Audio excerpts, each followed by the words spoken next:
Let's go to work. This is the Dori Monson Show on News Talk 97.3, Cairo FM. Where Seattle stays in touch. And let me warn you right from the start, this is no exhibition. This is brutal combat. Yes, brutal with but a touch of kindness. 1203 News Talk 97.3, Cairo FM. Welcome to the big show. It's a Wednesday afternoon edition of the Dori Monson Show. Thank you for spending part of your day with us. Steve Forbes is going to drop by. Wait, I got his book right here in my basketball bag. Let me grab it to show on the webcam. How capitalism will save us. Steve Forbes is going to join you a little bit later. We also are going to talk about putting Khalid Sheikh Mohammed in a civilian court in New York City. You just heard CBS News talking about that. But our top story, winds of change seem to be blowing. There is a strong movement now to legalize marijuana in this country. And there are an awful lot of people who have had work in law enforcement who believe that's the way to go. Now, you heard me talk with former Seattle Police Chief Norm Stamper a few weeks ago. Norm Stamper believes all drugs should be legalized. I have some problems with that. I think that it is problematic when you have things that are horribly destructive and corrosive. Although, there is that libertarian part of me that says, I don't care what somebody else does to themselves. But I feel like we should care somewhat as a society with the opiates and the strong addictive drugs. Marijuana, as long as they're not getting behind a wheel and driving while high, what do I care? What do I care if somebody else wants to do that? I've never smoked pot in my life, but I really don't care if others do. Now, the medical marijuana laws, I think a lot of people behind that movement, they were supportive of it because they want to get high, and they thought it was an entree. But what's going on now is states are finding themselves billions of dollars in deficit. California's still up over $20 billion in deficit. Our state, $2.5 billion and climbing in deficit. There are an awful lot of states that are looking at the possibility of the revenues that right now go to the illegal drug cartels and the black market, the gangs that still control the drug trade in this country. And they're saying, why shouldn't we get a piece of that money? And others say it's just good law enforcement. We're putting too many resources in pursuing a crime that ultimately we can't stop. And one of the people who was at a forum about this on Monday night, and he suggests that it is time. This is a guy with an awful lot of credibility in this and other matters. He is former U.S. Attorney for Western Washington and now a professor at Seattle University. John McKay joining us here on News Talk 97.3, Cairo FM. John, thanks so much for your time this afternoon. Glad to be here. Tell me why you think it's time to change marijuana laws in our country.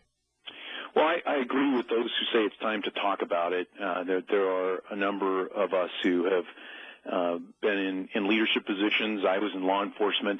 It's time because the laws are not a reflection of good policy, and they're not a reflection of the demand that's out there in the case of marijuana. So I want to make it clear, I'm not an advocate for smoking or using marijuana. I don't like it. I don't smoke marijuana. I'm not even comfortable with the idea. But it's clear there's a giant demand for marijuana, and there are some extremely negative law enforcement there's extremely bad law enforcement fallout, I think, from the marijuana issue, and I'm glad to explain that. And I guess I'm torn on this. I have never smoked pot in my life, but the libertarian in me doesn't care what other people do. So from that standpoint, from a libertarian standpoint, as long as they don't commit another crime, like get behind the wheel of a car, I just don't understand from a policy standpoint why we should care if adults choose to use drugs. Well, I mean, the history of marijuana is that marijuana was criminalized and placed on the schedule, the same schedule as dangerous narcotics, and it's pretty clearly is not that. There are certainly other health concerns, the foremost in my mind being that the medical literature is quite clear that young people, those juveniles smoking marijuana, can have serious brain impact due to the fact that their brains are literally still physiologically forming. And so nobody wants, and I certainly don't advocate, that we change our intense regulation and even criminalization as it relates to minors smoking or consuming marijuana, people getting behind a wheel and driving. I think that given the fact that so many people in America smoke marijuana, they've answered the question as to whether or not it should be criminalized, and the answer is no. And what that means is the government has to take a more responsible stance towards marijuana. It needs to consider the health impacts. It needs to consider what it would take to regulate marijuana, to tax marijuana, and most importantly, to drive organized crime out of marijuana. Someone's making a lot of money on the many multi-billion-dollar marijuana industry, and it is not legitimate business. It's organized crime. It's Hell's Angels, it's Asian gangs, it's poly-drug organizations in Mexico, it is fueling cocaine, methamphetamine, and firearms. And so that's where law enforcement needs to be directed, to get the organized crime element out of it, rather than to say we're going to continue to criminalize it as we did alcohol. I think we have to look at that kind of a shift. Well, and I think the motivation is for the tax dollars, but, from my perspective, we're just going from one organized crime to another if the government's making tax money off it. Oh, you don't believe that. Come on. That's in some ways. Ridiculous. That's ridiculous. In some ways, I do. Oh, come on, really? No, I mean, you're not going to equate the government with organized crime. That's not the case.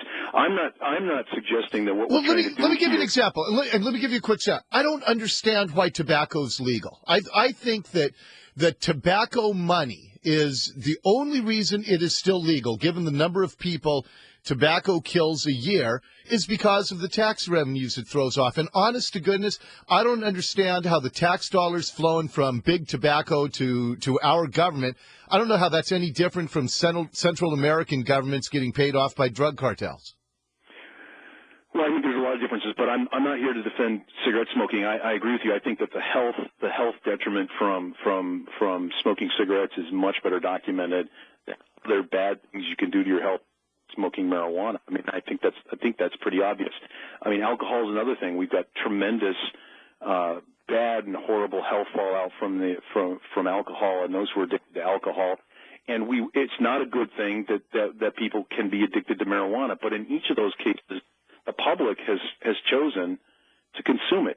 And that's what's going to happen. So we do have, in the case of marijuana, massive multi-billion-dollar year industry catering in a black market illegal way, criminalizing the conduct at every step. And what I'm suggesting is that what's needed to address this in order to drive organized crime out and to respond to the fact that the American public has simply chosen they're going to smoke pot in significant sectors is it should be regulated. The THC content should be controlled. It should be taxed at a way that makes sense in decisions made by policymakers. It should be illegal to drive while under the influence of marijuana, continue to be that way. It should be illegal to sell to minors or for minors to consume. It would be a lot like alcohol. I mean, what you're describing is a lot like what we do with alcohol, right? Yes. Yeah. But people need to understand one thing, Dori. I think this is really important. It will take us years of intensive law enforcement effort to drive organized crime out of the marijuana business. This will be huge.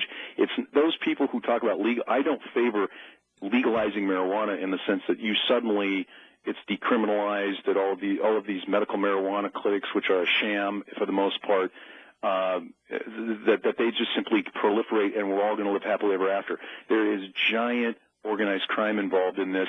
People are getting shot. Cocaine is being traded for marijuana. Methamphetamine is being produced by those who distribute marijuana. I think we need to take marijuana out of the mix, and I'm not living in la-la land and thinking that that's going to happen overnight. It would Right. take No, I careful understand. policy. But do you? And we're talking with former U.S. Attorney John McKay here. Do you think that if we do have a shift in that direction, John, is it going to be because it's good law enforcement policy, or is it going to be because of the tax revenue possibilities? Well, I think it's good law enforcement policy. I mean, police and prosecutors and those of us who were charged with controlling the flow of marijuana know that just cannot be done. I've talked with Norm Stamper about this many times, and I know Norm he makes that argument. Norm and I respect Norm. I disagree with Norm's views. I think he's got much broader views about. Well, he wants everything legalized. Well, and I couldn't disagree with Norm more. In my mind, there's an absolute difference between the immediate addictive impact of methamphetamine, for example, versus smoking marijuana. There is a clinical difference between those things. Marijuana is not an opiate. Marijuana is not a hallucinogenic. And I've just, by the way, exhausted my medical knowledge here, and I'm not the one to make those calls. But there is clearly a difference between